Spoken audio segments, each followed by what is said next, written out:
guys. Kita di sini kelompok 4 ingin mengunjungi wisata Balikpapan yaitu Mangrove Center Geraha Indah. Saksikan terus vlog kami. Bye-bye.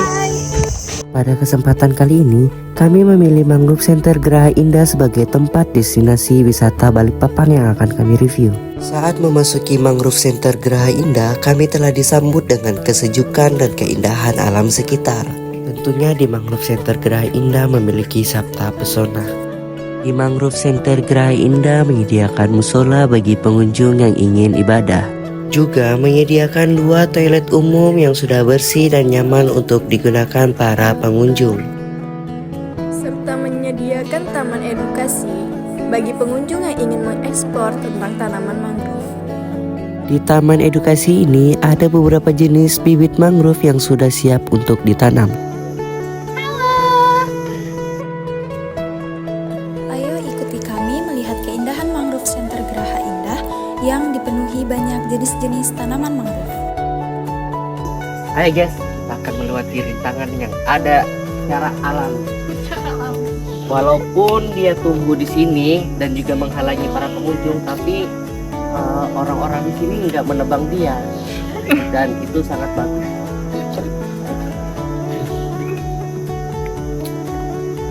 Akar mangrove berfungsi untuk melindungi pantai dari erosi, menahan sedimentasi, dan menjaga kestabilan tanah. Mangrove Center Geraha Indah memiliki background yang alami yang cocok untuk bersuah foto. Untuk kalian yang menyukai keindahan alam, di sini adalah tempat yang pas untuk kalian. Nah, selain kita dapat melihat tanaman-tanaman mangrove, kita juga dapat melihat hewan tempakul. Di sini sangat banyak sekali hewan tempakul dan juga kami menemukan banyak jenis kepiting bakau. Dan yap, yang ditunggu-tunggu akan tiba. Kami akan menyusuri hutan mangrove untuk melihat-lihat keindahan alam dengan menggunakan perahu klotok. Ikuti perjalanan kami menelusuri keindahan hutan mangrove. Perkenalkan, ini Om Nathan yang akan menemani kami selama perjalanan. Bahkan beliau juga lah yang memberikan kami pengetahuan tentang hutan mangrove. Ternyata arti sabta pesona yang ada di depan pintu masuk mulai kami rasakan saat menaiki perahu klotok yang akan membawa kami menyusuri Sungai Sombel selama 1 jam perjalanan. Suasana yang aman, tertib, bersih dari sampah, sejuk pastinya, indah dengan pemandangan hutan yang sangat indah, ramah lingkungan, dan meninggalkan kenangan buat kami yang datang ke sini. Hutan mangrove yang biasa dikenal dengan hutan bakau atau bisa juga disebut dengan hutan payau merupakan hutan yang dipenuhi tumbuhan yang hidup dalam genangan air antara air laut dan air tawar. Biasanya hutan ini berada di muara sungai atau pesisir pantai atau juga lahan rawa gambut. Ternyata hutan bakau ini banyak sekali manfaatnya sebagai ekosistem yang sangat produktif, bukan hanya sebagai penghasil oksigen dari jutaan-jutaan bakau yang ditumbuh di sana, tetapi juga dihuni oleh habitat penting seperti berbagai macam ikan, buaya, bekantan, dan jenis-jenis burung. Keamanan di kawasan Mangrove Geraha Indah terbilang cukup aman untuk dikunjungi karena jalur pejalan kaki berupa jembatan kayu cukup kokoh dan penyediaan pelampung saat mengelilingi hutan mangrove. Dan juga area di hutan mangrove ini cukup tertib, terutama di akhir pekan ketika ada petugas atau komunitas lokal yang membantu mengatur alur kunjungan. Kebersihan kawasan mangrove Geraha Indah cukup baik meskipun masih memerlukan peningkatan di beberapa aspek. Umumnya jalur wisata dan area utama terlihat bersih terutama saat ada kunjungan kelompok atau event karena biasanya dilakukan pembersihan terlebih dahulu. Tetapi di beberapa titik tertentu seperti di bawah jembatan kayu, area sudut yang jarang dilalui dan dekat pintu masuk terlihat sampah plastik atau daun kering yang menumpuk. Saat di perjalanan kami menemukan beberapa kelompok bekantan yang sedang mencari makanan atau sedang beristirahat. Sangat disayangkan kami tidak bisa melihat mereka secara dekat dikarenakan mereka menjauh saat kami mendekati mereka.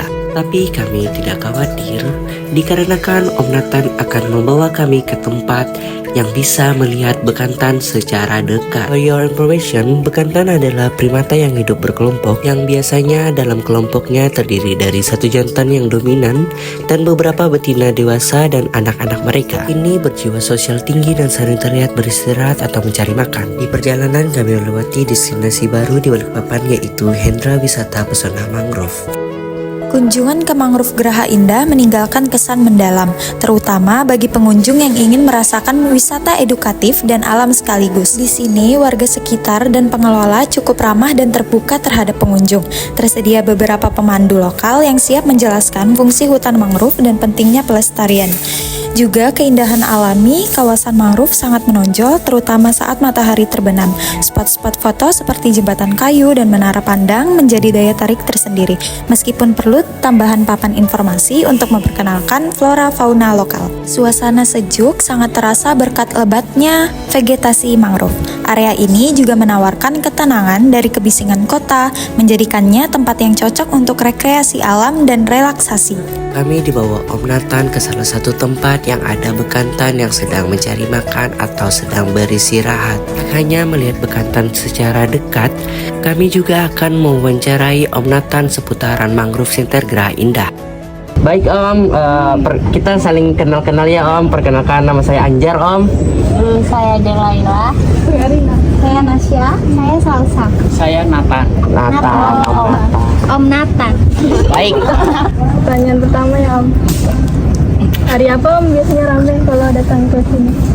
Biasanya weekend, Sabtu atau Minggu, atau tanggal merah. Oh, weekend ya.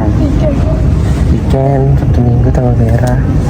Terus ini Om apa?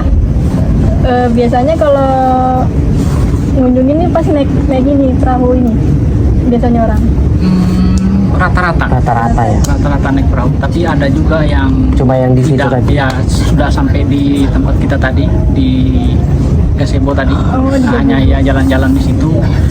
Mungkin karena ada urusan selanjutnya, biasanya mereka kan kalau masuk ke dalam kan lama tuh 1 jam. Iya. Nah, jadi mereka nggak bisa terlalu lama, jadi hanya sampai di sana lihat-lihat foto-foto sudah pulang. Dikena waktu ya Om ya. Ya, karena waktu.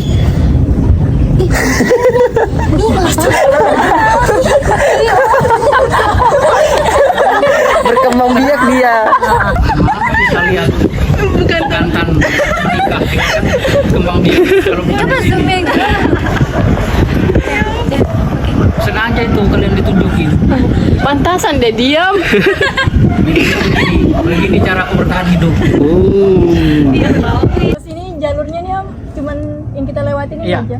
jalurnya yang kita lewati tadi, nanti balik lagi. Yang Nanti balik lagi ya. Nanti Ini kita masih kalau mau, kalau punya waktu, kita bisa ke sana.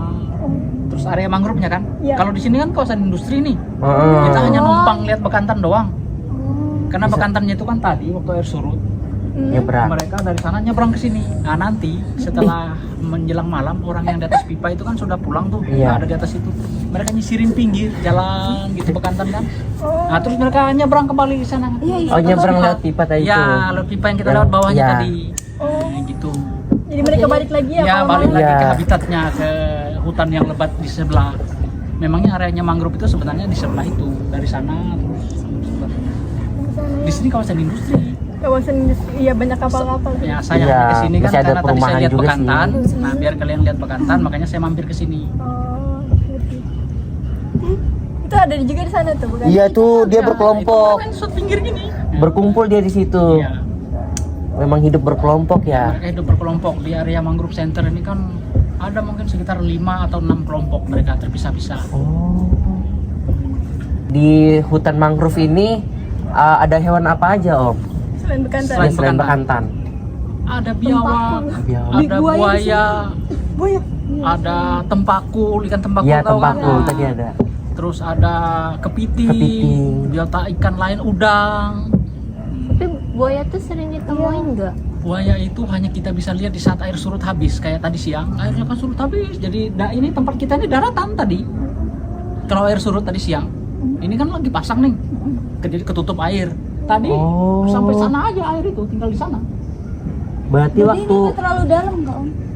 Ya nggak tahu ya, kalau di tengah-tengah nggak pernah diukur. Berarti kamu coba ukur. Aku mau tanya. Berarti waktu yang terbaik untuk anu itu pas lagi pasang ya? Lagi pasang. Kalau disarankan waktu terbaik ke mangrove itu pagi, kalau nggak sore seperti ini. Kalau siang itu air Siang nggak ada di surut. sini, nggak ada airnya. Malam surut lagi. Nanti malam surut lagi. Surut. Oh, berarti pagi nanti pasang lagi, Ya. siang surut, Ya, sore betul. pasang. Om tahu berapa banyak bekantan di sini? Kalau menurut LIPI, Ya. LIPI dulu ya. Kalau sekarang kan jadi BRIN. Nah, itu ada sekitar 300 ekor. 300 Ya. ekor. Itu tahun berapa Om kira-kira? Itu sekitar tahun 2014. 2014. 2014. Berarti harusnya naik ya? Nah, kita nggak Antara- tahu enggak, karena iya. LIPI belum melakukan riset lagi di Riset sini. lagi ya. Dulu kan LIPI namanya, sekarang kan berubah jadi BRIN, Badan Riset Badan riset Nasional. Itu kan biaya Dia negara. ngerokok, Cok. Kamu ngawasin di sini berapa lama? Saya itu sebenarnya hanya relawan. Oh, relawan. Ya, sama dengan teman-teman yang lain ada di sana Yang tadi itu, Nah, pengelolanya itu sebenarnya Pak Agus B itu. ya Agus yang tadi, Ya, yang di Pak Agus B print. itu yang ketua mangrove-nya. Kami ini kan relawannya yang bantu-bantu dia. Untuk wisata mangrove ini sejak tahun berapa Om? Sejak tahun 2000. Tahun 2000 ya Ya. dia buka. Nah, kalau wisatanya baru-baru aja 2016 ke 2014 lah. 2014 kalau enggak 16 lah, sekitar segitu. Oh, jadi tahun Dulunya 2000. hanya konservasi aja. Tahun 2000 itu berarti baru ditemukan mangrove ini. Bukan, baru terbentuk. Oh, baru Baru terbentuk. diresmikan tahun 2000 itu mangrove-nya baru diresmikan sama Pak Imdad. Ah, iya. Wali Kota Balikpapan yang dulu sekarang udah meninggal. Iya, inilah almarhum ya. Pak Imdad Hamid. Saya juga relawan dulu Om. Relawan mangrove juga di sekolahan Sekolahnya di mana? SMA 8. Oh, Ya, jadi itu tugasnya buat bersih-bersih mangrove juga ada. iya. Berarti kenal banyak jenis mangrove. Iya, ada 14 kan jenis mangrove. Dan sebenarnya lebih. Iya, lumayan. Yang 14 itu yang umum paling banyak. Yang umum ya. Ini tahu ini jenis mangrove apa ini? Kecil-kecil daunnya. Ya, ini. Ayo. Yang itu nggak sih Om? Yang terbuat dari buat gula. Apa sih? Bukan nama latinnya apa? Longifera apiculata? Bukan ya? Bukan. Ah, Kalau ini jenisnya Soneratia Soneratia alba. alba. Oh iya. Kalau yang Rhizopora itu yang buahnya panjang-panjang kita lewat. Oh, yang sana tadi, Ya, yang kayak kacang panjang itu, gitu. Ya. Oh, berarti ada banyaknya juga jenisnya ya Om. Enggak cuman yang Permisi ya. Oh, iya, Kayaknya sudah. tangganya. Iya, Kalau dipaksakan juga pasti perahunya terbalik kan Om. Ya, enggak juga sih terbalik. juga. Ya intinya susah lah. Susah ya. Naik masuk lagi ke perahu. Biasanya kita cari ke tempat pijakan, cari ke pinggir gitu kan, cari yang ada kayu kayak gini di pinggir, Iya, kita bisa di- pijak baru naik ke perahu. Nah, sementara kita kalau misalnya jatuhnya di tengah, Aduh. kan kita butuh waktu tuh untuk seret ke pinggir. Nah, waktu kita seret ke pinggir itu, nah disitulah kesempatan ada binatang buas seperti buaya. Berarti Bisa memangsa kan? iya, alhamdulillahnya belum ada kejadian kayak Belum. gitu ya. Ya jangan sampai lah. Iya, jangan sampai. Terlalu agresif kan buat apa juga. Iya. Ini kan masih perahu yang besar begini kan masih aman lah. Kan ada juga perahu Yang kita kecil yang sana tadi. yang kecil-kecil tadi tuh. Nah, apalagi kalau misalnya ada anak-anak biasanya Oh, kita iya. wanti-wanti orang tuanya. Pak, tolong nanti anaknya ya Pak ya dilihat. Anaknya ditinggal lagi gitu. Ya takutnya kan anak-anaknya dikiranya mainan. Wah, ini kolam renang ini cemplung dia. Namanya anak-anak kan pikirannya Iya, yang takut belum anak-anak bisa yang- dikendali. Oke, silakan. Nah, itu bekantannya tuh, lagi duduk nyantai dia. Iya. Itu mikir nanti malam ini Makan apa? Udah dia tidur. bilang nongkrong di mana ini ya kan. Padahal sudah dekat ini ya kan dengan padahal sudah dekat dengan Pekimantan ini. Pertanyaan selanjutnya kayak apakah ada musim atau waktu tertentu di mana mangrove lebih rentan rusak? Enggak ada. Oh, biar musim Mangrove kemarau. itu penyebab rusaknya itu pencemaran yang satu pertama. Yang kedua itu kena petir. Yang kita lihat kalau mati-mati itu biasanya disambar petir. Oh, kena petir. Ya. Jadi kalau misalnya kemarau nggak apa-apa. Enggak apa kan ini pasang surut. Iya. Kamu ngerti pengertian mangrove? Nah, aku kasih tahu ya, mangrove itu tanaman atau tumbuhan yang hidupnya harus kena pasang surut. Kalau kamu tanam singkong kena pasang surut, dia tidak akan hidup. Kalau kamu tanam mangga kena air pasang surut seperti ini di sini tanam mangga, dia tidak akan hidup. Justru sebaliknya, mangrove kalau ditanam di daratan yang nggak kena air pasang laut, air pasang surut, dia tidak mau hidup juga.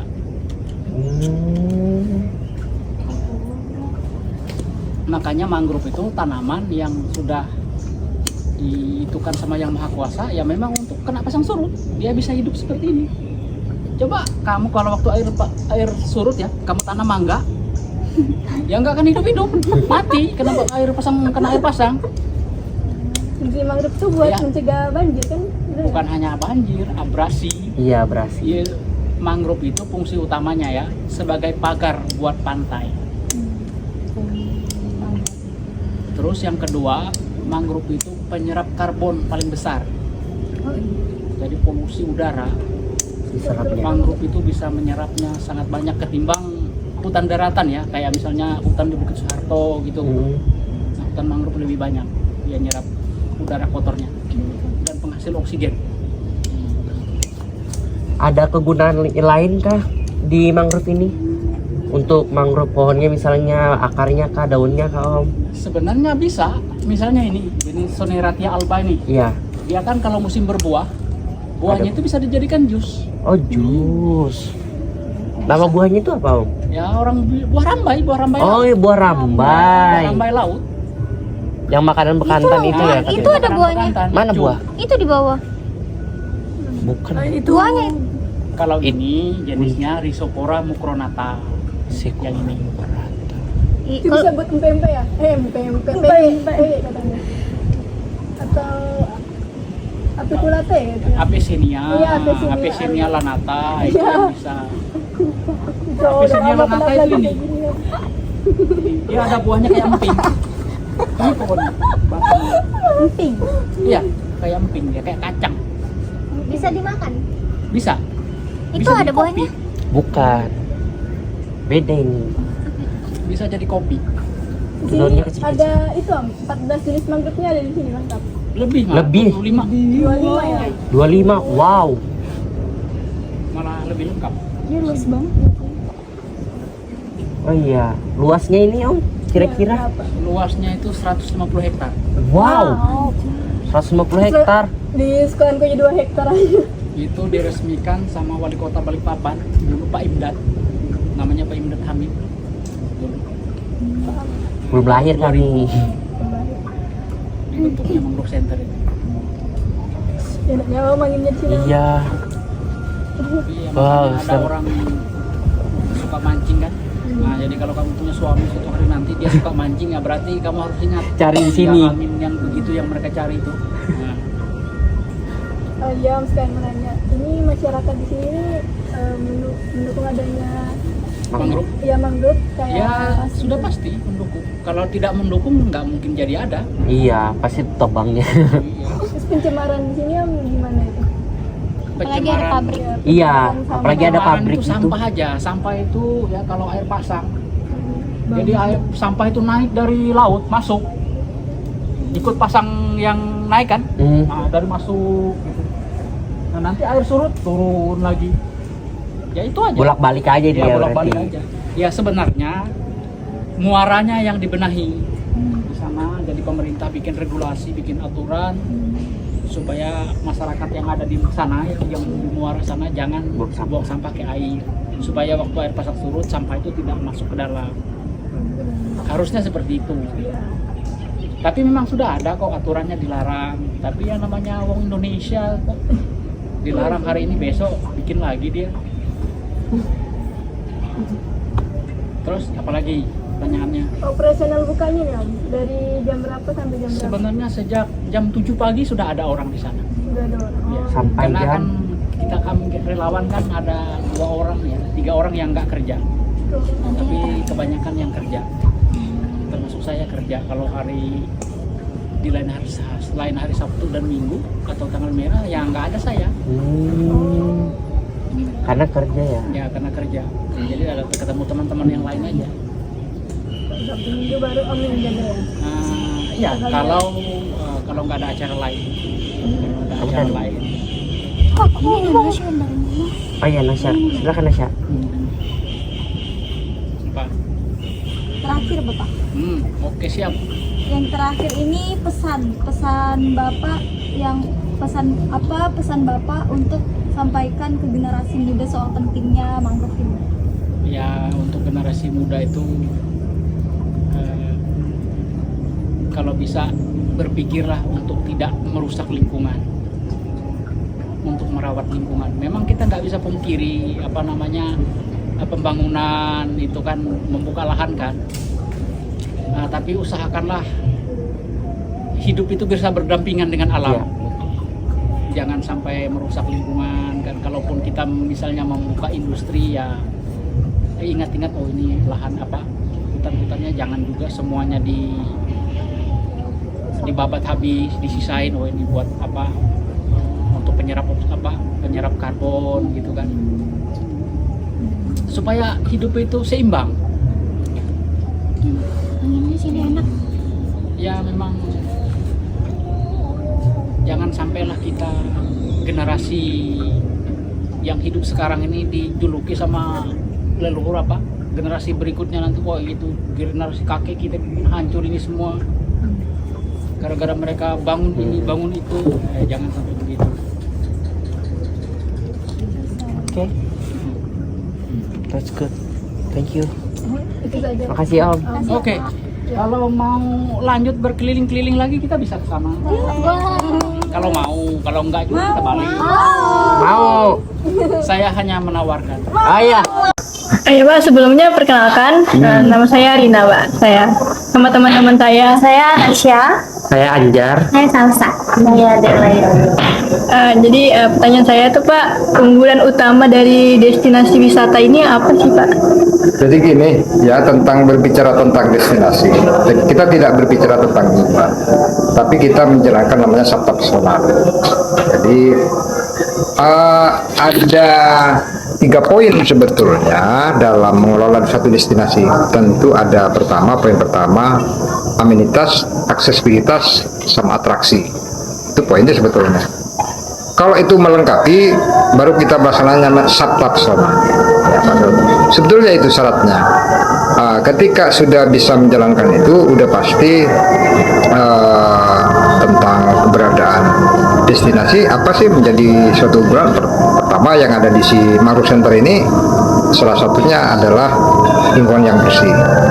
Yang kedua berbicara tentang atraksi ya edukasi. Karena tidak semua suatu destinasi itu bisa memberikan suatu informasi ya keberadaan tentang apa sih sebetulnya yang ada di sini kok bisa menjadi tujuan wisata internasional ya dari beberapa negara. Dan yang bisa kita berikan informasi adalah mengedukasi mereka apa sih yang menjadikan alasan mereka ingin datang, nature-nya gitu, nature natural, keberadaan tentang mangrove-nya, berbicara tentang storytelling-nya. Di mangrove kan tidak segampang seperti ini awalnya gitu. Jadi mangrove-nya ini bercerita tentang bagaimana berbudidaya mangrove, terus kenapa bisa jadi begini, terus kenapa ini bisa jadi kunjungan. Nah ini yang perlu, konsep ini yang perlu diceritakan. Maka semua pelaku-pelaku destinasi mangrove ini harus bisa mampu menceritakan, sehingga tidak stuck hanya membuat suatu tempat gitu saja, membuat suatu pelosotan gitu aja, permainan, enggak. Betulnya yang menjadi menarik marketnya kemana? Marketnya pada umum kalangan akademis atau kalangan tamu internasional, baik lokal, domestik maupun juga mancanegara. Ya, sesungguhnya mancanegara senangnya seperti ini. Ada hewan endemik yang namanya bekantan atau bahasa latinnya Nassalis larvatus. Itu yang jadi menarik. Nah, kita coba ekspos itu. Kita eksplor bahwa keberadaan bekantan itu bisa hadir ketika lingkungannya sudah menjadi bagus. Bukan berarti ini lingkungan yang ada kita jadikan destinasi, nggak ada cerita jadinya. Nah, ceritanya ini dulunya ini lahan tersebut alih fungsi lahan, terus kita restorasi menjadi bagus dan ada imbal balik, ada habitat-habitat yang ada bermukim di wilayah mangrove ini. Jadi menarik akhirnya. Dan berbicara atraksi juga bahwa mangrove ini saat ini menjadi tujuan tamu-tamu internasional adalah salah satunya bisa menarik tamu-tamu negara bahwa fungsi peran mangrove ini sangat bermanfaat yang namanya isu climate change.